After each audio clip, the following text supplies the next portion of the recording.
کونړ ولایت دی او ساګي ساحه ده. دلته راغلي وو، دا ځای مې ډېر خوښ شو. داسې روان مست سیند دی او ښایسته اواز هم دی، تاسو ته هم ښکاري او دې خواته هم درته ښکاري. نو موږ د دې ورځې په ارمان باندې یو چې کله به دلته راسو. دلته ډېرې کمې اوبه وي، ځینې وخت کې کمې او ځینې پکې ډېرې شي چې دا کنټرول خپل لاس کې ډېر خوند به ونه کړي. دې خوا ګورئ سړی ته چې کله ودرېږي او لږ فکر سوچ وکړي سړی خفه شي. او دې تر څنګ بیا دې خوا دا ډېر ښایسته ښایسته کورونه دي. دې ښایسته کورونو تر منځ کې بیا دلته داسې یو واقعه یو قصه ده چې په اورېدلو باندې انسانان څه کېږي. راځئ هلته ګورو. زخمونه د هېواد د محبت په ترګنډو وطن آبادوو وطن آبادوو. زخمونه د هېواد د محبت په ترګنډو وطن آبادوو. دلته دننه ورځو، دې کور ته ورځو او قصه مو که زه درته وکړم هغې نه به خوند دا وي چې خپله یې وویني.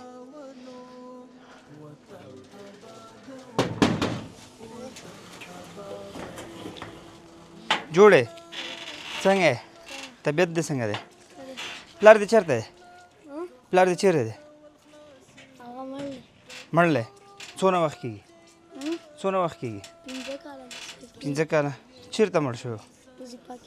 اردو کې و؟ کوم ځای کې؟ کوم ځای کې؟ قندهار کې. خبرې مو اورېدې. نو واقعه خو داسې ده. دننه ورځو چې نور څه حالت دي. ځه مهرباني درتلی شو درتلی شو.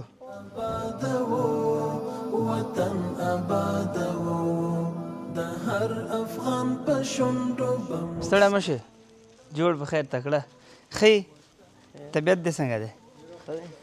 نوم دې څه دی؟ چې مطیع الله خان. څنګه حالات دې څنګه دي؟ څو کلن یې؟ 14 کلن. مطیع الله کور کې څو نفر هستئ؟ 5. څو خویندې څو وروڼه؟ 3 خویندې او 2 وروڼه. یو مور 6. بس 3 خویندې 2 وروڼه یو مور. نو پلار 5 کاله کېږي. ښه. او کور کې سرپرست دی؟ کوټه مو څنګه وه؟ یو کوټه وه او ترونه درکړې وه؟ خدای دې خیر ورکړي. دوستانو هغه واقعه دغه ده، تاسو ته مې وروښودل. لله الحمد. 241 نمبر کور. څو؟ 241 نمبر کور د مطیع الله ته ډالۍ شو. ښه ښایسته غټ اطاق دی، ورسره ښایسته هغه هم دی، څه ورته وایي، تشناب یې هم دی.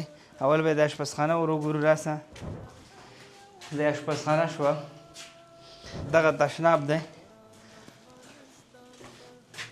چې اوسه پورې دی را شفت شوي نه دي. ښه خیال کوه چې ته ونه غورځېږي شاته. او دا د ناستې کوټه ده. راشي. ماشاءالله ماشاءالله. او تاسو وینئ وطن آبادوو وطن آبادوو. زخمونه لله الحمد.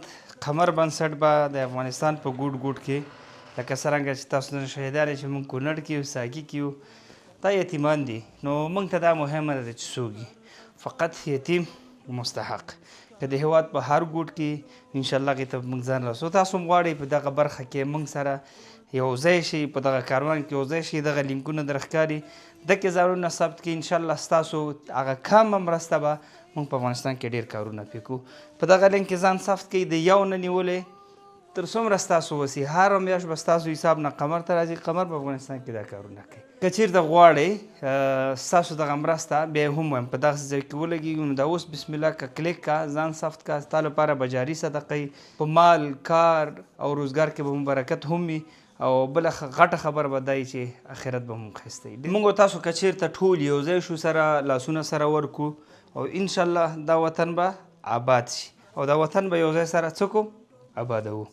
السلام علیکم. زخمونه د هېواد د محبت په ترګنډو وطن آبادوو وطن آبادوو. زخمونه د هېواد د محبت په ترګنډو وطن آبادوو وطن آبادوو. د هر افغان په شونډو به مسکاوي راولو وطن آباد وو وطن آباد